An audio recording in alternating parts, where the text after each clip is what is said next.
Hey there. Yeah, it's been raining almost constantly for 2 days, 2.5 days.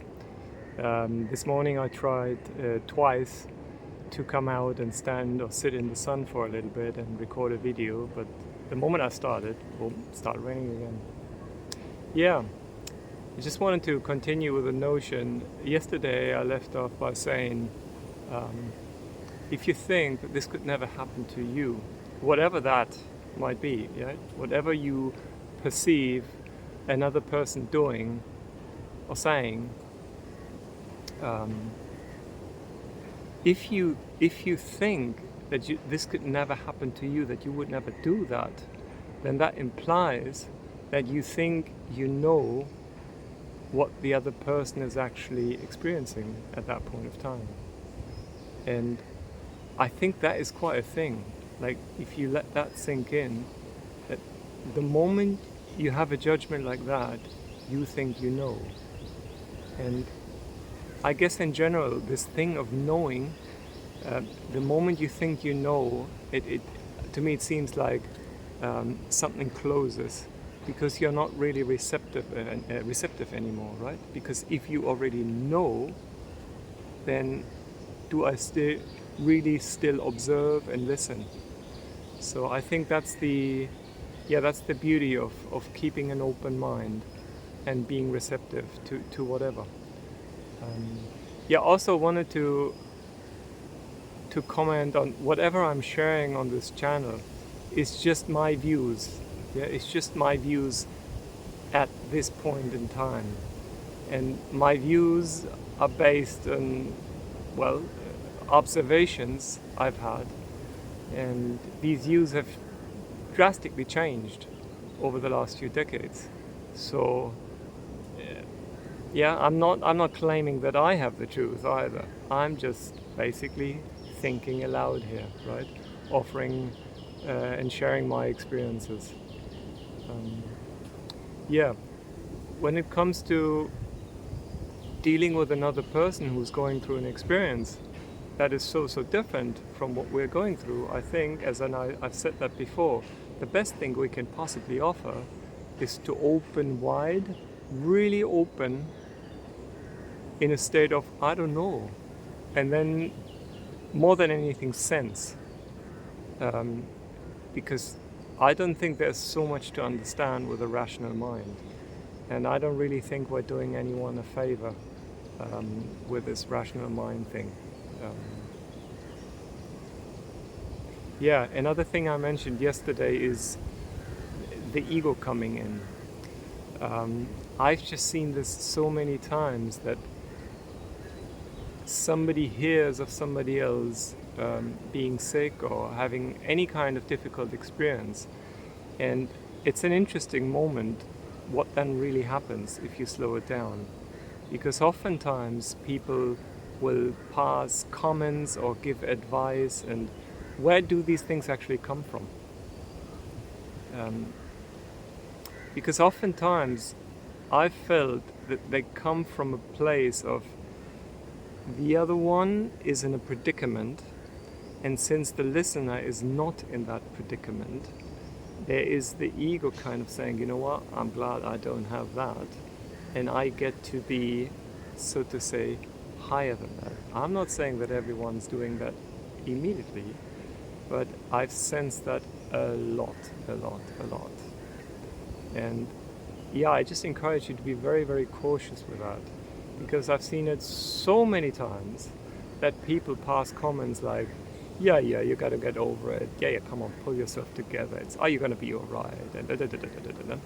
And 2 days later, they come down with a little flu, and they are wailing. Yeah, and then I ask myself, wow, so where's all this serenity gone? Where is all the good advice? Where's all the composure? Where's all that gone?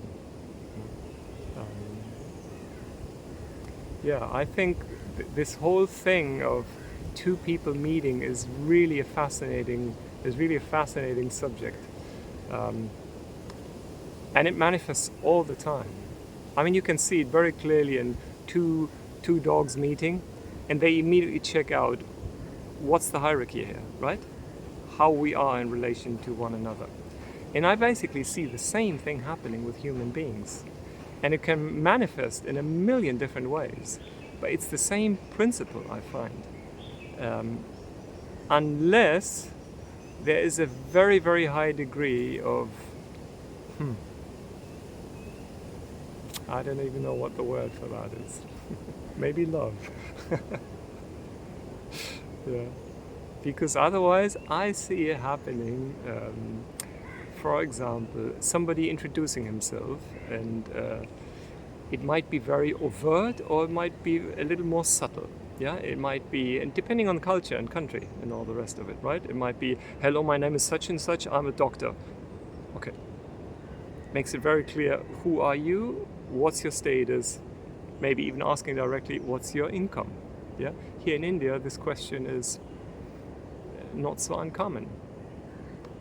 It might be a very kind of macho-like, I don't know, encounter of two guys, yeah, showing off muscle, or yeah. It might take the form of that.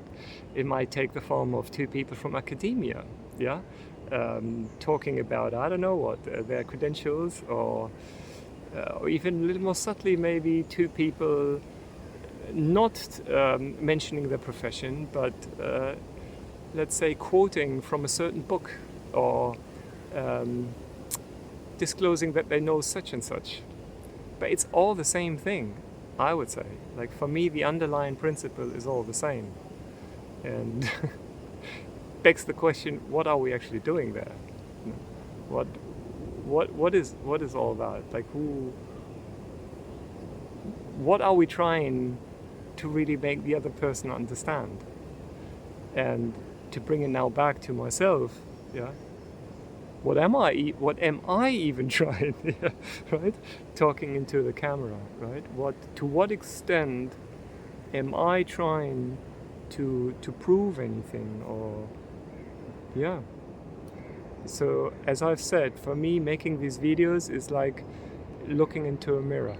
It is so much easier to become aware of my blind spots, and to become aware of my own incoherences and all the rest of it. So I thank you so much for being here. Whether you leave a comment or not, whether we know each other or not, I truly appreciate. Earlier today I saw two people had commented on a video and just said thank you for that. And if somebody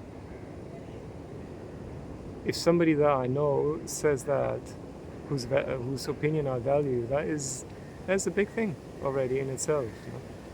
But as I said, first and foremost, this is a way for me to keep myself on track. And so far, and we've done almost 6 weeks, I think, yeah, since I embarked on this journey. So far, this has been a great help for me to just stay in the flow with meditation, qigong, breath work, the eating between 10 and 5, and all these little small beautiful things which are not curing me, but they're doing me well. And that's it.